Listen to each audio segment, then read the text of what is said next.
Hello friends, स्वागत है आप सभी का हमारे चैनल एग्ज़ाम रिलेटेड न्यूज़ में।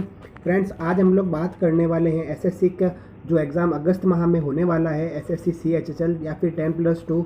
उस एग्ज़ाम के जो अभी प्रीवियस ईयर पेपर कंप्लीट हुए थे 17 मार्च, 18 मार्च और 19 मार्च को, इन 3 दिनों के जो भी क्वेश्चंस जीके सेक्शन के आए हैं उन सभी क्वेश्चंस को हम बारी बारी से डिस्कस करेंगे। दोस्तों, आज के इस वीडियो में हम लोग 17 मार्च 2020 के शिफ्ट 1, शिफ्ट 2, शिफ्ट 3 तीनों शिफ्टों में जो जीके के क्वेश्चंस आए हैं उन सभी क्वेश्चंस को डिस्कस करेंगे। तो चलिए शुरू करते हैं आज के इस वीडियो को। दोस्तों, आज के इस वीडियो में मैं 17 मार्च 2020 के सभी शिफ्ट में जीके के जो क्वेश्चन आए थे उन सभी क्वेश्चंस को मैं आज एक साथ डिस्कस करने वाला हूं।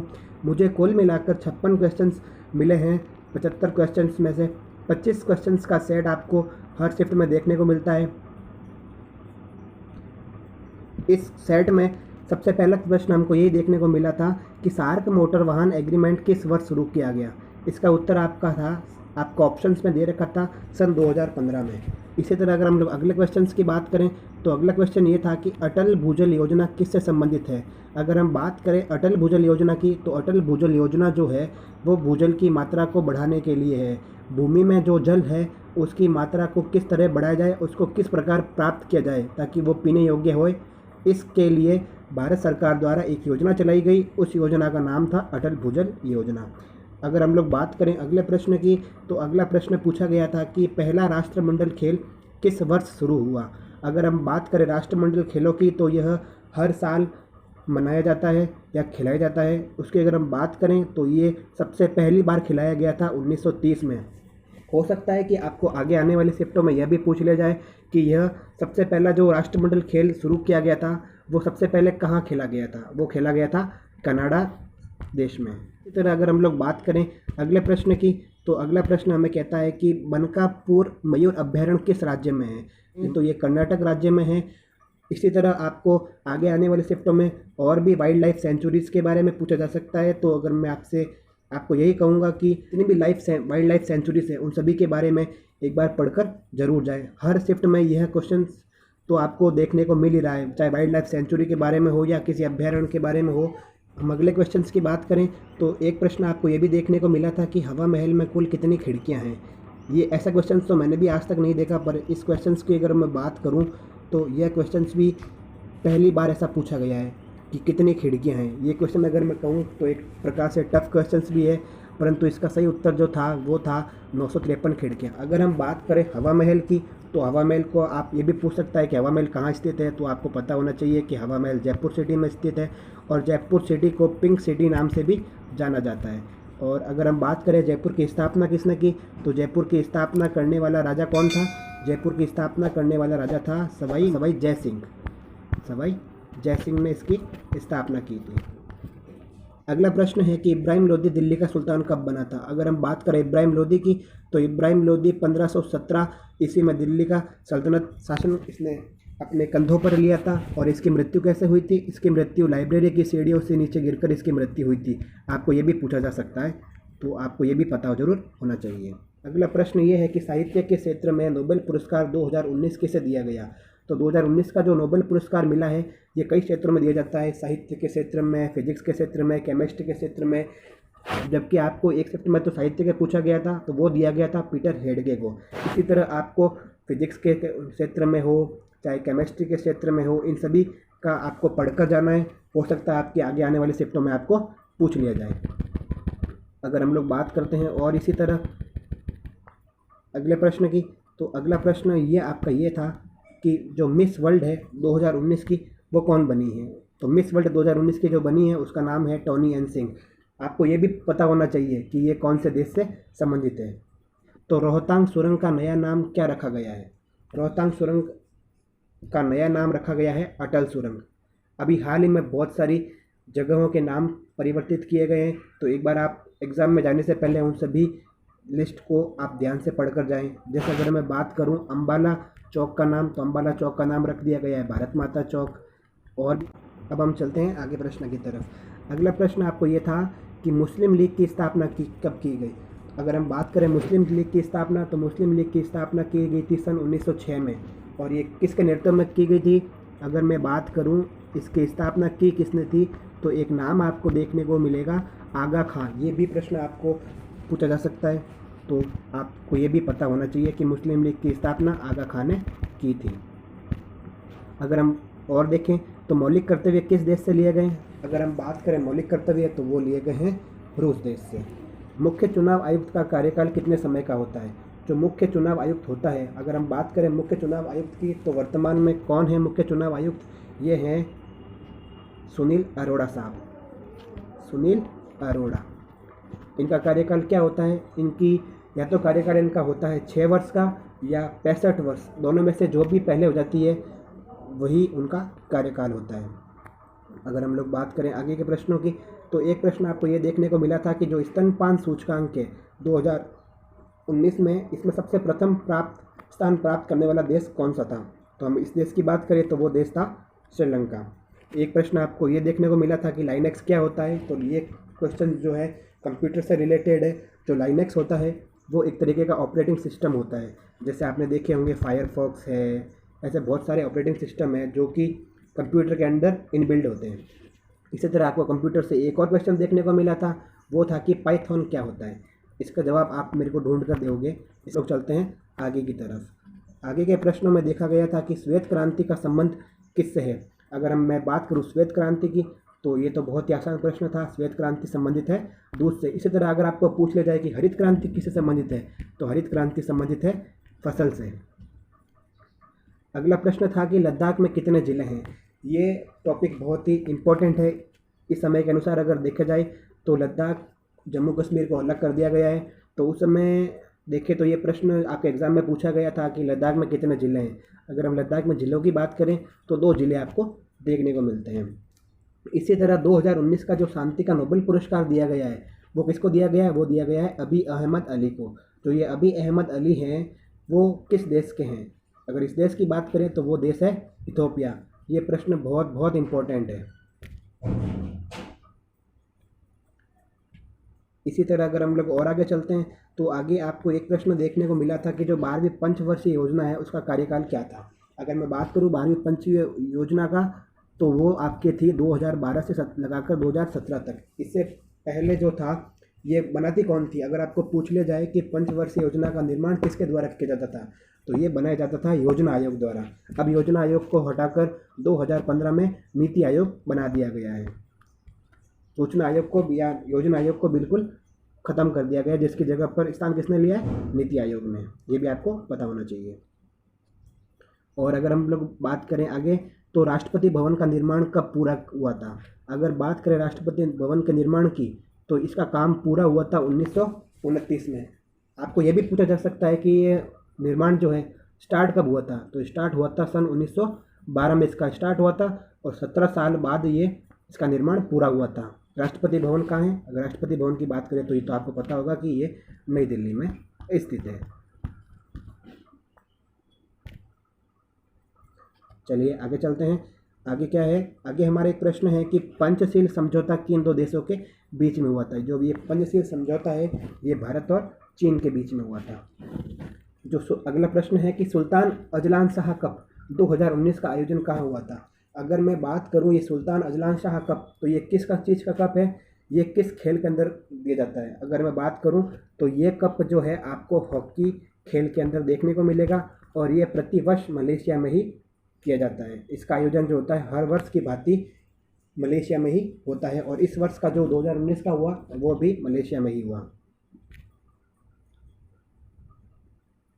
एक प्रश्न आपको ये भी पूछा गया था कि पाल वंश के जो संस्थापक हैं वो कौन है? अक्सर मैंने देखा है कि इसमें विद्यार्थी बहुत कंफ्यूज होता है, जबकि इसका सही उत्तर होता है गोपाल। आपको ऑप्शंस में एक आदमी का नाम और देखने को मिलेगा, धर्मपाल। धर्मपाल जो था वो इसका जो धर्मपाल था वो इसका दूसरा था शासक, जबकि इसका जो मेन संस्थापक था वो था गोपाल। आगे प्रश्न देखते हैं। जो कर्मयोद्धा ग्रंथ है वो किस व्यक्ति पर आधारित है? आपको सबको पता होगा ये तो। जो कर्मयोद्धा है इसका विमोचन किसके द्वारा किया गया? हमारे माननीय गृह मंत्री अमित शाह जी द्वारा इसका विमोचन किया गया। और ये बुक किस पर लिखी गई है? ये बुक लिखी गई है नरेंद्र मोदी पर, जो कि हमारे देश के प्रधानमंत्री है। ये कौन से नंबर के प्रधानमंत्री है? तो ये प्रधानमंत्री है हमारे देश के 14 नंबर के। किस देश में सूखाग्रस्त किस देश में सूखाग्रस्त क्षेत्रों में ऊँटों को मार दिया गया। ये टॉपिक बहुत ही इम्पोर्टेंट था जब ऑस्ट्रेलिया में के घने जंगलों में आग लग गई थी और वहाँ पर बहुत ज़्यादा संख्या में पाए गए थे ऊँट। तो ऊँटों का क्या होता है, उनको मारने का रीज़न क्या था, वो उसके लिए मैं आपको अलग से एक स्पेशल वीडियो बना के प्रोवाइड करूँगा। अभी तक तो आप सिर्फ इतना ही जान लीजिए कि कहाँ ऐसा रीज़न हुआ था जहाँ पर ऊँटों को मार दिया गया था। तो वो कौन सी जगह थी, ऑस्ट्रेलिया के घने जंगलों में। चलिए आगे चलते हैं। आगे हमारा प्रश्न है कि जो हीराकुंड बांध है वो किस राज्य में स्थित है। ये प्रश्न तो आपको बहुत ही आसान आपको पूछा गया था। अगर यदि मैं कहूँ कि यह प्रश्न आपको ऐसा तो बहुत देखने को मिलता है कि हीराकुंड बांध जो है वो किस नदी पर है, तो किस नदी पर है, वो नदी है महानदी। ये तो बहुत ही इजी क्वेश्चन है। इस क्वेश्चन को एसएससी ने थोड़ा घुमाकर पूछ लिया कि जो ये बांध है वो किस राज्य में स्थित है, या फिर जो ये महानदी है एक तरीके से वो किस राज्य के अंतर्गत आती है, तो वो राज्य है उड़ीसा का।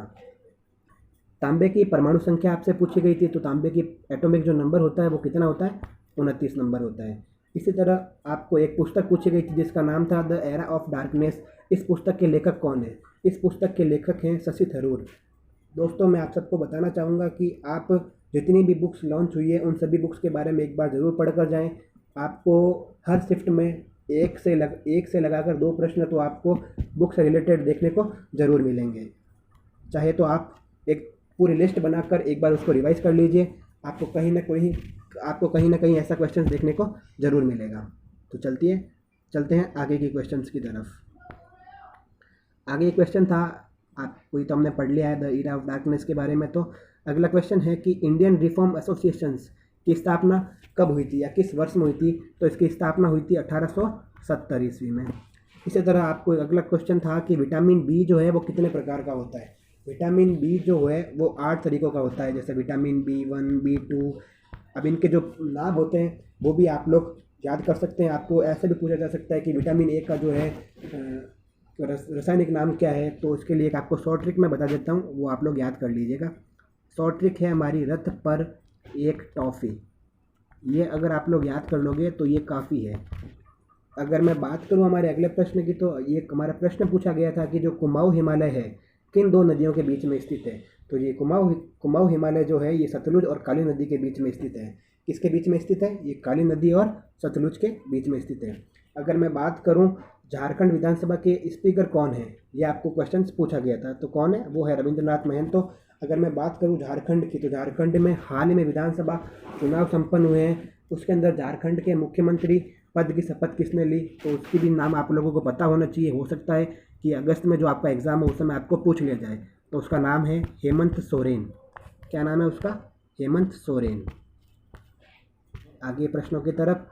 अगला प्रश्न में ये कहता है कि जो कर्णम मल्लेश्वरी है उसको पद्मश्री किस वर्ष में मिला था।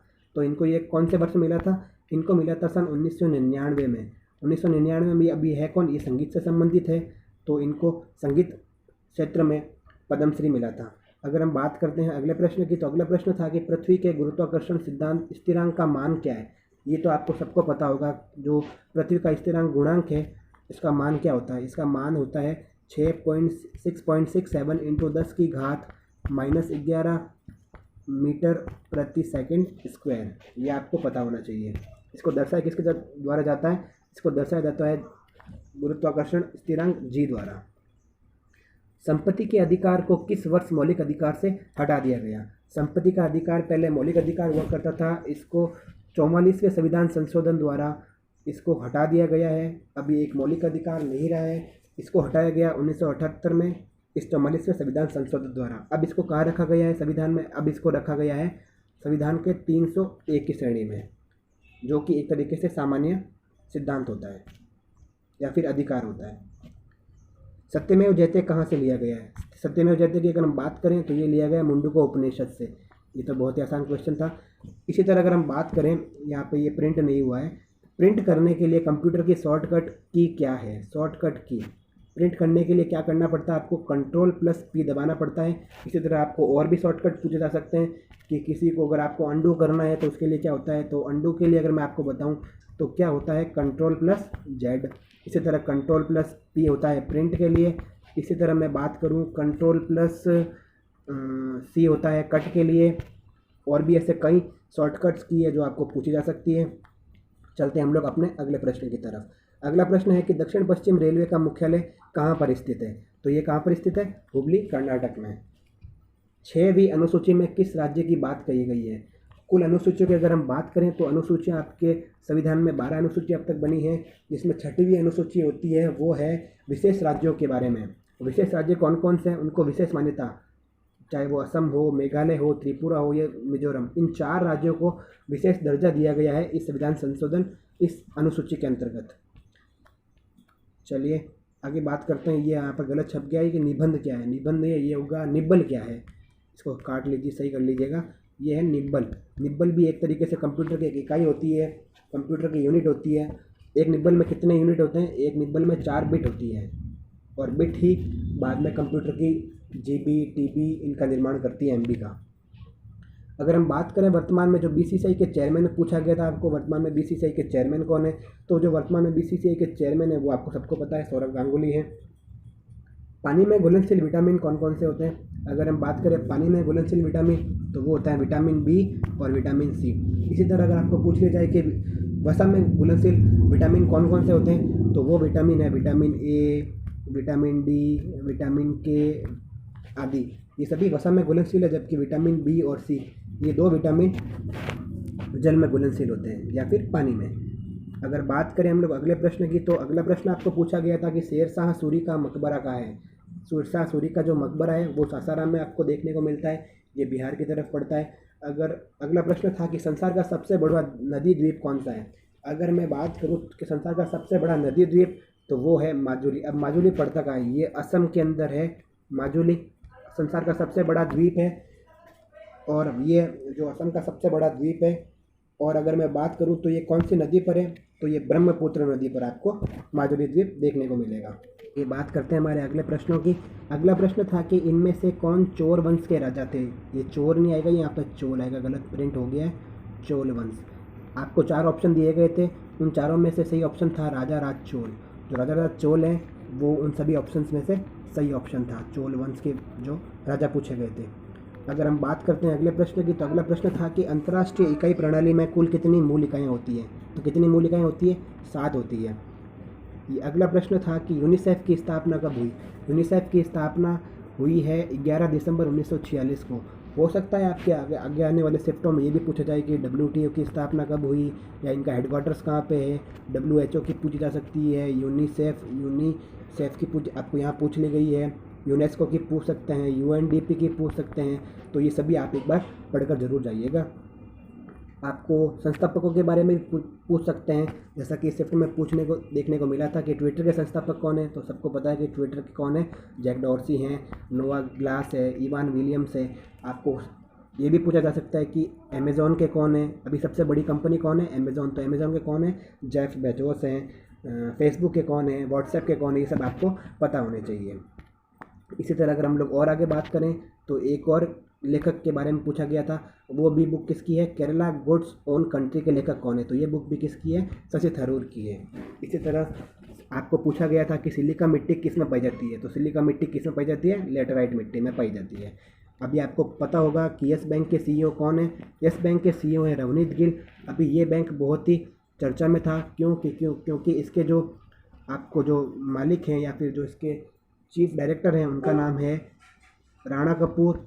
राणा कपूर ने इस बैंक के पैसों को अपने घर में किसी भी तरीके से जो काम में लिया था, उसके पीछे बहुत सारे घोटाले इन्होंने किए थे। तो ये बैंक अभी बहुत ही चर्चा में चल रहा है। इस बैंक के बारे में आपको पता होना चाहिए। अगर हम लोग बात करें अगले प्रश्न की, तो अगला प्रश्न आपका है कि चंद्रयान 2 का जो वज़न है वो कितना है? अगर हम बात करें चंद्रयान 2 के वज़न की, तो वो वज़न है आपका 2379 किलो का। चंद्रयान 2 से भी आपको बहुत सारे प्रश्न पूछे जा सकते हैं। जैसे इस चंद्रयान 2 के लिए सबसे महत्वपूर्ण जो है दो महिलाएं, उनका नाम क्या था? उनका नाम जैसे आपको पता होना चाहिए, एक था गीता खरीदल, एक का नाम था एस। इसी तरह आपका अगला प्रश्न है कि EEG जांच किसके लिए काम में आती है? तो ये किसके लिए काम में आती है? आपको मस्तिष्क संबंधी रोग होता है तो उसके लिए आपकी EEG जांच की जाती है। शरावती नदी पर कौन सा जलप्रपात है? 2 जलप्रपात आपको वहाँ देखने को मिलेगा। एक का नाम है जोग जलप्रपात, दूसरे का नाम है गरसोपा जलप्रपात। ये दो जलप्रपात जो हैं आपको वहीं देखने को शरावती नदी पर मिलेंगे। अगर हम बात करें अगले प्रश्न की, तो अगला प्रश्न था कि ओजोन दिवस कब मनाया जाता है। ओजोन दिवस प्रत्येक वर्ष मनाया जाता है 16 सितंबर को। आपको दिवस के बारे में पूछ जा सकता है पूछने के लिए, या आपको वो पूछ सकता है कि इस दिवस की थीम क्या थी, तो ये सब भी आपको पता होना चाहिए। अब हम लोग बात कर लेते हैं अपने सबसे आखिरी प्रश्न की, कि सचिन तेंदुलकर ने अपना पहला शतक किस एक दिवसीय मैच में लगाया था। तो उनका 79वां मैच था, पाकिस्तान के विरुद्ध था, जब उन्होंने अपना पहला एक दिवसीय शतक लगाया था। तो दोस्तों, आज की इस शिफ्ट के सभी प्रश्नों की, तीनों शिफ्टों की 17 मार्च के तो दोस्तों 17 मार्च के तीनों शिफ्टों की हमने एनालिसिस कर ली है। इसी तरह आपके आगे आने वाले एग्ज़ाम के लिए मैं आपको 18 मार्च 19 मार्च के भी तीनों शिफ्टों के जो जीके पार्ट के जो क्वेश्चंस हैं वो सभी कराने वाला हूँ। अगर आप हमारे चैनल पर नए हैं या आपको ये वीडियो अच्छा लगा हो, अगर आपको ये वीडियो अच्छा लगा हो तो आप वीडियो को लाइक कर सकते हैं, और चैनल पर पहली बार आए हैं तो चैनल को सब्सक्राइब जरूर करें और बेल आइकन को भी प्रेस कर लें, ताकि एग्ज़ाम से रिलेटेड जो भी न्यूज़ हो वो सबसे पहले आपको हमारे चैनल पर मिले। और हम लोग आगे आने वाले एसएससी CHSL जो अगस्त महीने में होने वाला है, उन सभी का भी एनालिसिस हम लोग अपने चैनल पर ज़रूर करेंगे।